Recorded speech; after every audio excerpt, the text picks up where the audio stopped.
우리 마가복음 6장의 14절부터 읽었는데요. 제가 오늘 요 설교는 이렇게 좀 시작을 하고 싶어요.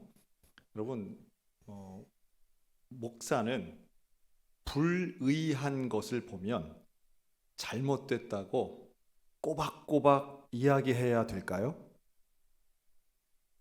지혜로운 자들 같으니라고 대답을 하나도 안 하시네. 똑똑합니다. 네, 정말 또 이런 건 어떨까요? 교회에서 우리가 이제 매주일마다 수백 명의 성도들이 모여서 함께 예배드리는데 현 정치권에 대한 잘못을 비판하는 설교, 여러분 이런 것에 대해서 아마 바라시는 분들도 계실 거라고 보고요. 또 어떤 분들은 정치에 관련된 건 그건 교회가 그런 얘기하면 안 됩니다. 불편해하시는 분들도 분명히 계실 겁니다. 또 사실은 정치권에 대해서 옳고 그름에 대해 이야기를 한다는 것 자체가 위험할 수 있습니다. 왜냐하면 전적인 주관적인 생각이 많이 들어가 있기 때문이죠. 그리고 소위 말해 정무적 판단들에 대해서도 마찬가지입니다. 정무적 판단이라는 건 그러한 결정을 할 수 있는 권한이 있는 사람이 결정한 것을 가지고 그건 그러면 되니 안 되니 라고 얘기하는 것은 오히려 논란이 더 커질 수 있다라고 하는 거죠. 그냥 아주 편한 예 하나 들겠습니다. 좀 편한 거. 예를 들면 강원특별자치도청이 옮기는 것은 올바른 일입니까? 잘못된 일입니까? 그렇죠. 이것은 사실은 선과 악의 문제가 아니라는 말씀을 제가 드리는 거예요. 정무적 결정이라는 것은 이럴 수도 있고 저럴 수도 있는데 다만 이게 나에게 어떤 영향을 미치는가에 따라서 그건 아니지 혹은 그건 오래간만에 잘했네 이런 말씀이 나올 수 있다는 거예요. 그러니 사실은 우리가 어떤 부정과 부패 혹은 잘못된 문제에 대해서 교회가 침묵하면 안 돼라고 말하는 건 되게 쉬운데요. 실제로 사안을 가지고 이야기를 한다면 쉽지 않다는 말씀입니다. 왜냐하면 지금과 같은 시대에는 어떤 것을 하나 결정할 때에 항상 이익관계가 얽혀있는 게 대부분이고 하나님의 말씀에 위배되는 사악한 결정이라든가 혹은 인권을 유린하는 무자비하거나 차별적인 일들, 명백한 죄라고 말하기가 어려운 것들이 많기 때문입니다. 조금 불편한 사례를 하나 또 말씀드릴게요. 여러분 최근에 한국교회가 참 자랑했던 최일도 목사님의 바퍼 사역이 큰 위기에 봉착했습니다. 30년 넘게 저 청량리에서 한 끼 한 끼를 먹을 수 없는 노숙자 사역을 하시던 우리 최일도 목사님의 사역, 한국교회가 참 자랑하고 존경하는 사역이었습니다. 그런데요, 그 바퍼 센터 근처가 다 재개발이 돼서 아파트가 들어온 거예요. 그랬더니 이 아파트 주민들이 바퍼 물러가라 라고 항의를 하기 시작한 겁니다. 왜 그랬을까요? 왜 물러가라고 할까요? 한 명 한 명 물어보면 그 사역이 나쁘다는 사람은 아무도 없습니다. 그렇죠? 배고픈 사람에게 밥 주는 게 왜 나쁘겠어요? 그런데 여기서 하지 말라는 거예요. 여기서 하지 말라는 거예요. 왜 그럴까요? 그분들이 그 식사를 하시기 위해서 수백 명, 수천 명이 오셔서 줄을 쓰고요. 줄을 서 있는 동안에 큰 소리를 내시기도 하고 또 그냥 죄송합니다. 그냥 표현하면 노상방뇨 하시기도 하고요. 또 거기에 이렇게 생각하시면 아주 쉬워요. 그분들이 이렇게 길에도 앉아 계시고 며칠 동안 안 씻은 것 같은 모습을 하고선 쭉 서서 내 사랑하는 손녀가 초등학교 2학년짜리 손녀가 학교를 가는데 자꾸 말을 걸어요.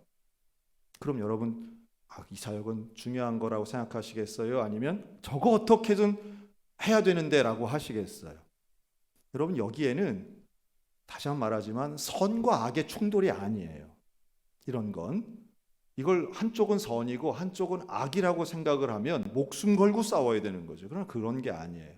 지금 주민들이 그렇게 불편하다, 보기 싫다, 시끄럽다, 딴 데로 가면 좋겠다 라고 하는 주변의 여론이 결국은 신고가 되어서 지금 동대문 구청에서는 시설 이주 내지는 철거를 명령했고요. 여기에 불복해서 이 바퍼사역에서는 정식으로 소송을 제기해서 지금 재판을 기다리고 있는 중입니다. 안타깝죠. 안타깝고 우리 교회로도 도움의 요청이 공문도 왔습니다. 참 안타깝더라고. 이게 환경이 달라지니까 그곳에서 바퍼 사역을 할 수 있었던 건 거기가 주거 지역이 아니었기 때문에 가능했던 거예요. 그런데 거기에 아파트가 들어서고 사람들이 사니까 보는 시각이 달라지고 상황이 달라지는 거죠.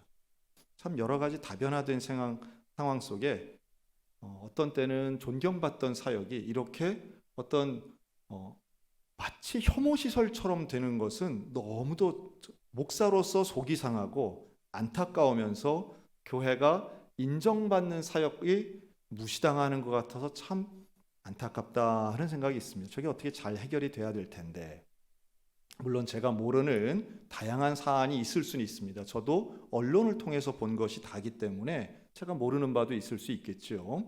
그런데 이렇게 사실은 복잡한 사안을 저건 잘못됐어 라고 한마디만 요청한다는 것은 어떤 면에서는 좀 무책임하거나 잘못된 정보를 가지고 엉뚱한 소리 할 가능성도 있다는 겁니다. 그래서 사실 조심스러워요. 그래서 명백히 잘못한 것처럼 보여도 교회의 설교나 단상이나 혹은 교회의 지도자들이 그런 것을 가지고 공개적으로 비판하는 일은 자제하고 있는 것이 요즘의 분위기입니다. 어느 한쪽 편든다라고 하는 오해도 받기 싫기 때문이죠. 그러나 분명한 건 그런 가운데에도 마냥 침묵하거나 무관심하게만 있다고 해서 하나님께 과연 영광이 되겠는가라고 하는 것입니다. 사실 우리는요, 작은 불의에는 쉽게 화를 냅니다. 그러나 진짜 강한 상대 앞에서는 입을 다물 때가 얼마나 많은지 몰라요. 여러분, 이렇게 한번 질문 드려볼까요? 예수님은 정치적인 발언을 하신 적이 있으실까요? 없으실까요? 예수님은 그런 말씀을 잘 안 하신 것 같아요. 그렇죠? 기껏해야 가이사의 것은 가이사에게, 하나님의 것은 하나님에게, 참 어려운 정치적 성향에 대한 질문 앞에서도 예수님은 구체적인 발언을 자제하신 분이셨습니다. 그러나 그렇다고 해서 성경이 무조건 정치에 대해서는 입 다물어라 이렇게만 얘기하진 않아요. 대표적으로 누가 있습니까? 세례 요한이 있죠. 오늘 그 세례 요한에 대한 얘기가 오늘 본문에 다시 한번 기술되고 있습니다. 자, 세례 요한은 지금 죽은 때예요. 그런데 누가 죽였느냐? 헤롯이 죽입니다. 그런데 왜 죽였어요? 헤롯은 자기의 이복 동생의 아내와 결혼하게 됩니다. 이게 지금의 윤리적으로도 말이 안 되지만 당시로서도 이게 잘못된 일이었어요. 일종의 윤리를 어긴 일이었습니다. 그런데 이것을 세례 요한이 공개적으로 잘못된 일이다라고 비판한 거예요. 어떻게 이복 동생의 아내를 자기가 권력이 있다고 마음대로 취하냐? 저거 잘못됐다. 그런데 이것을 누가 가장 앙심을 품고 있었느냐 하면 그 당사자인 헤로디아, 그 헤롯의 아내가 된 그 헤로디아가 여기에 대해서 앙심을 품죠. 그래서 저 요한을 내가 언젠간 죽여야 되겠다 이런 생각을 이 여인이 갖고 있었습니다. 죄는 둘이 짓고 보복은 한 명이 더 칼을 가는 형국이에요. 여자가 더 무섭죠, 이럴 때 보면. 그런데 이 헤롯이 세례 요한에 대해서 어떻게 생각했느냐, 이게 상당히 중요하고 오늘의 주제입니다. 세례 요한을 생각한 것이 이런 표현이 좀 적절한 것 같아요. 존경하는 원수. 존경하는 원수. 제가 고민 끝에 내린 문장입니다. 이 헤롯은 세례 요한을 원수처럼 생각합니다. 왜요? 자기를 반대하니까. 권력자는 자기를 반대하는 사람을 싫어합니다. 그렇죠? 나를 반대한다는 것은 나의 적이라고 간주할 수 있기 때문이에요. 그런데 내 백성 중에 나를 반대한다는 건 이것은 영모에 해당되는 겁니다. 그러니까 싫을 수밖에 없죠. 원수예요. 그런데 존경합니다. 이 두 단어는 모순돼요. 원수는 존경할 수가 없어요. 그런데 헤롯은 그런 스탠스를 취하고 있습니다. 아주 묘하죠. 헤롯은 자기를 반대하는 세례 요한을 분명히 좋아하지는 않아요. 그런데 인정하고 있어요. 여기에 어떻게 인정했는가? 자, 우리 성경이 있으신 분들은 20절 우리 다 같이 우리 스크린에 좀 띄워주시고요. 20절 다 같이 읽겠습니다. 시작. 헤롯이 요한을 의롭고 거룩한 사람으로 알고 두려워하여 보호하며 또 그의 말을 들을 때에 크게 번민을 하면서도 달갑게 들음이러라. 너무 이상하죠? 그러니까 헤로디아는 세례 요한을 완전히 원수 취급합니다. 하나도 좋아하는 게 하나도 없어요. 그런데 헤롯은 요한을 인정해요. 뭐라고 인정하느냐 하면 의롭고 거룩한 사람으로 인정한다는 거예요. 상당히 중요하죠. 여러분, 오늘날 우리 기독교인들이 세상에서 어떤 존재로 인정받아야 될까에 대한 거의 해답에 가까운 내용입니다. 기독교인은 세상에서 가장 많은 물질의 복을 누리는 사람이 되는 게 중요한 게 아니에요. 예수 믿으면 물질의 복 받고 건강해지고 복에 집중하는 신앙은 그렇게 온전한 마음이 아닙니다. 예수를 믿는 사람이 세상에서 인정받는, 반드시 인정받는 모습은 바로 의로움과 거룩함이라고 하는 거예요. 그리고 이 의로움과 거룩함은 세상과 하나님을 믿는 사람의 놀라운 구별점이 되는 것입니다. 그리고 바로 그 지점에서 존경받음이 발생하게 되죠. 참 그런 거죠. 돈 많다고 존경하지 않아요. 박사학위 많다고 대단하긴 한데 그게 신앙을 답보하는 게 아니죠. 그의 삶이, 그의 인생이 거룩할 때 그 거룩은 결국 의로움과 거룩함으로 나오는데요. 그런 사람을 만나게 되면 헤롯 같은 존재도 세례 요한을 거룩하고 의롭다고 인정하니까 그를 어떻게 대하느냐 하면 두려워하면서 보호하게 됩니다. 여러분, 세상은 어떤 존재를 두려워하느냐 하면 거룩한 존재를 두려워합니다. 거룩한 존재. 여러분, 사람들에게 함부로 대우받지 않으려면 거룩한 존재가 되시기를 주의 이름으로 권면합니다. 네, 거룩한 사람은요, 함부로 할 수 없어요. 참 진짜 이상한 사람이 아니고서는 거룩한 사람을 대할 때는 사람이 누구나 다 조금 조심스러워집니다. 우리가 존경하는 마음이 언제 들어요? 그 사람의 말에 의해서가 아니라 그 사람의 삶을 보고 존경하는 마음이 들 때가 있잖아요. 그리고 그 존경의 마음은 결국 그 사람의 인생이 그대로 증명해 주는데 그 거룩함의 인생이 증명될 때 종교를 떠나서 우리는 존경하게 됩니다.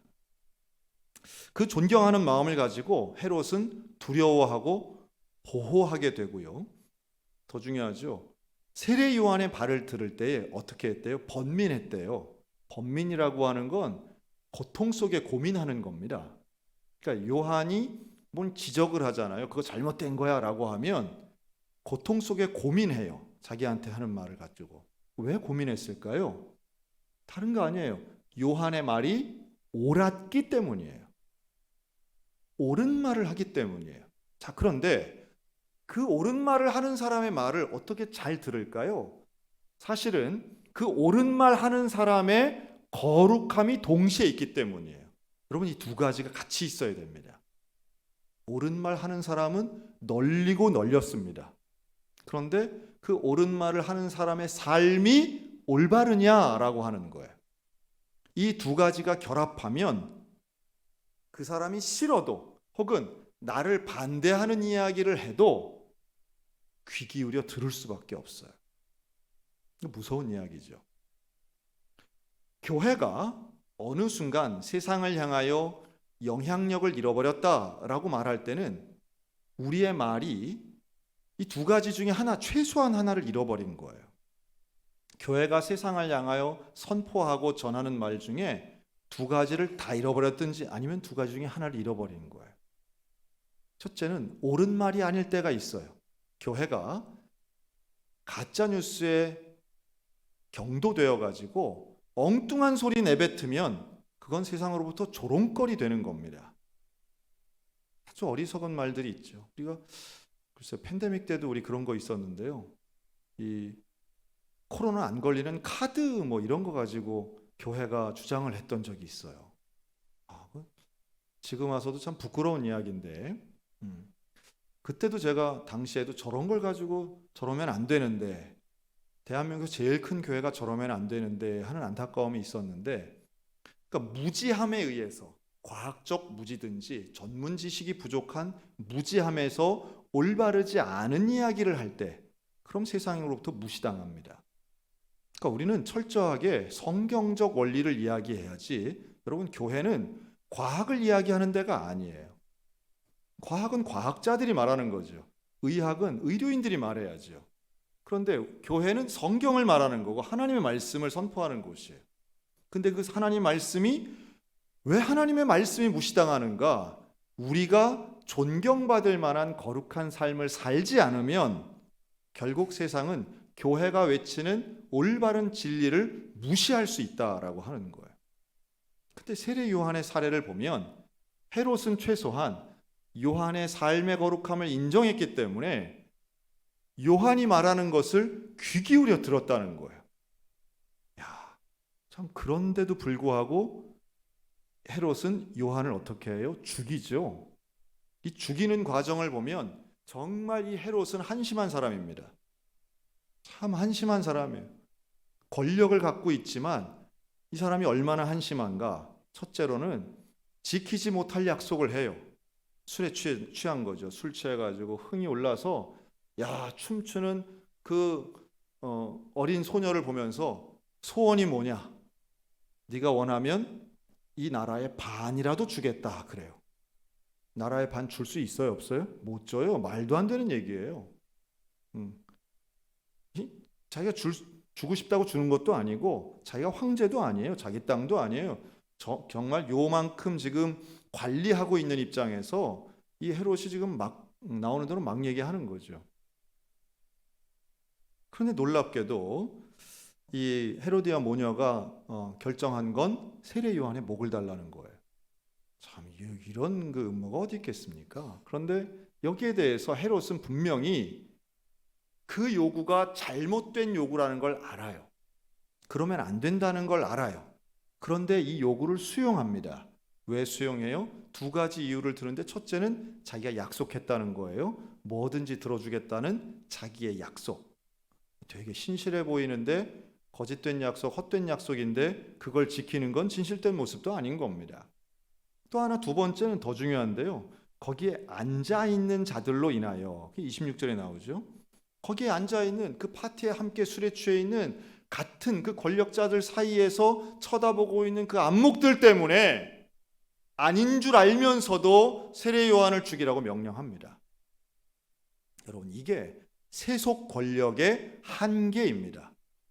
세속 권력의 한계는 결국 잘못된 요구, 잘못된 주장을 받아들이고 있는 거예요. 왜 받아들일까요? 자기의 권력을 유지하기 위해서예요. 이것도 죄입니다. 잘못된 거죠. 아마 세례 요한이 살아 있었으면 이 헤롯한테 그것도 잘못된 거라고 아마 손가락 치켜들고 따졌을 거예요. 조금 이상하게 들리실지 모르겠는데요. 저는 민주주의를 그렇게 좋아하지 않습니다. 이러면 또 우리 목사님은 공산주의자인가 보다. 민주주의를 그렇게 좋아하지 않아요. 왜냐하면 민주주의의 가장 가치 있는 것은 다수가 원하는 것입니다. 다수가 원하는 것. 그렇죠? 다수가 원하는 사람이 대통령이 되잖아요. 민주주의는 일견 되게 평등해 보여요. 모두가 한 표를 가지고 있다라고 하는 점에서. 그런데 민주주의의 문제는 모두가 잘못된 생각을 하면 모두가 멸망의 길로 가는 거예요. 올바른 한 사람의 말을 듣지 않아요. 소수의 말이 옳다 할지라도 다수가 원하면 그쪽으로 결정되는 게 민주주의의 한계입니다. 지금 우린 그런 시대에 살고 있어요. 실제로 우리가 민주주의 사회에 산 것은 채 100년도 되지 않습니다. 우리는 그 이전까지는 민주주의 사회가 아니었어요. 봉건주의 사회였죠. 그게 옳았다는 얘기는 절대 아닙니다. 우리는 점점 체계가 발전되어 가고는 있지만 현재 우리 체계가 완벽한 건 아닌 거죠. 우리 최소한 기독교인들에게 있어서는 아무리 많은 사람들이 이거라고 해도 하나님이 저거라고 하시면 저것이 진리고 올바른 길인 줄로 믿는 사람들이라는 거예요. 우리는 다수를 따라가는 사람들이 아니라 여호와 하나님을 따르는 사람들인 줄로 믿습니다. 그 길을 세례 요한이 갔던 거고요. 요한이 그 길을 가니까 헤롯도 그를 두려워했던 것입니다. 그런데 그 헤롯 앞에 요한을 죽이면 더 이상 요한 같은 사람이 없을 거라고 생각했어요. 최소한 헤롯 부부는. 그런데 그 헤롯 앞에 누가 나타났느냐? 예수님이 나타납니다. 예수님의 소문이 들리는 거예요. 예수님은 직접 만나진 않았지만 예수님이 하시는 말씀, 예수님이 행하시는 기적, 사람들이 바라보는 예수님에 대한 기대, 이런 걸 보고 헤롯이 뭐라고 결론을 내리느냐 하면, 한번 따라할까요? 이는 세례 요한이 죽은 자 가운데서 살아났도다. 이게 14절의 첫 구절이잖아요. 헤롯이 예수님에 대한 소문을 듣고 결론을 이렇게 내려요. 죽은 세례 요한이 살아났다. 여러분, 이건 반가워하는 거예요? 무서워하는 거예요? 무서움 쪽에 가까운 거예요. 내가 죽이라고 명령했는데 이 헤롯에게는 계속 어떤 죄책감, 찝찝함 이런 것들이 있었던 거죠. 내가 잘못한 건데. 내가 그렇게 거룩한 사람을 내가 죽였다라고 하는 죄책감이 있었던 거죠. 그리고 그것은 예수님의 등장으로 다시 본인에게서 드러나게 됩니다. 저는 오히려 오늘 본문에서 정말 중요한 것은 헤롯이 이렇게 생각하도록 만든 세례 요한의 존재감이에요. 오늘 우리는 어떤 모습으로 살아가야 하는가라고 하면 다수의 편이나 권력의 편에 서는 것이 아니라 강한 자의 편에 서는 것이 아니라 하나님 편에 서 있어야 된다라고 하는 것이고요. 또 하나님 편에 서 있다 할지라도 이렇게 헤롯 같은 형편없는 존재에게 죽임을 당할 수도 있다는 것을 우리는 알아야 됩니다. 자, 죽임을 당했잖아요, 세례 요한이. 그러면 세례 요한은 진 겁니까? 이긴 겁니까? 옆 사람 보고 죽어도 이긴 겁니다. 죽어도 이긴 거예요. 우리는 죽인 사람이 승리자라고 생각하죠. 그러나 이 재판은 헤롯의 패배인 거예요. 세례 요한의 승리인 것이에요. 세례 요한이 힘들긴 했죠. 죽임당하는 게 뭐 즐거운 일이겠어요? 괴로운 일이죠. 그러나 괴로움은 있을지라도 멸망이나 패배가 있는 길이 아니었다라고 하는 게 중요합니다. 우리에게 내 인생의 승리와 성공을 헤롯의 길을 가지 말고 내 인생을 세례 요한의 길을 가겠다라고 결단하는 저와 여러분들이 되셨으면 참 좋겠습니다. 교회가 그 길을 걸어갈 때 이 시대 안에서 존경을 받고 거룩함에 두려움을 주는 것이지, 헤롯의 길을 갔다가는 결국은 망하는 길인 거예요. 개인도 마찬가지입니다. 개인도 뭔가 높은 자리에 올라가고 더 부유해지는 헤롯의 길을 선택하고 남들이 인정하고 사람들이 주목하는 헤롯의 길을 가려고 하면 그 길의 끝에는요, 결국 두려움과 멸망이 있는 거예요. 잘 보세요. 헤롯은 지금 두려워하잖아요. 헤롯은 계속 시달려요. 그리고 역사 속에서는 결국 헤롯 부부는 당연히 왕권도 내놓지만 비참한 최후를 맞이하게 됩니다. 성경에 나오지 않지만 역사에서 증명되는 일이에요. 세례 요한이 목을 잘린 건 끔찍해 보이긴 하지만, 그러나 성경은 세례 요한을 사람 중에 가장 존귀한 자라고 인정하고 있습니다. 오늘 우리들에게 주어져 있는 내 인생의 여러 선택의 길 중에 제가 정치에 대한 비판을 하라는 말씀 이런 게 아니고 하나님의 길, 하나님의 원리, 하나님의 올바른 길을 오늘도 우리가 걸어가며 세상을 향해서는 올바른 이야기를 거룩한 삶의 태도를 가지고 외쳐야 되겠다라고 하는 말씀을 결론으로 드리고 싶습니다. 우리의 삶을 통해 제 아무리 높이 있는 권력자라 할지라도 저게 진짜구나, 저 사람이 진짜구나, 그러면서 무시하지 않고 귀 기울여 들을 수 있는 교회가 되었으면 좋겠습니다. 번민할지언정 옳은 이야기를 듣는 것, 이게 사람의 본성인 것입니다. 그 본성 가운데 우리 하나님의 말씀을, 그 복음의 놀라운 능력을 증거하는 저와 여러분들 되시기를 주의 이름으로 축원합니다. 이 시대의 세례 요한의 귀한 사명을 이어받아 하나님의 뜻을 이어가는 우리 소양교회 위에 올바름과 정의와 거룩함의 은혜가 날마다 함께 하시기를 주님의 이름으로 축복합니다. 아멘. 기도하겠습니다.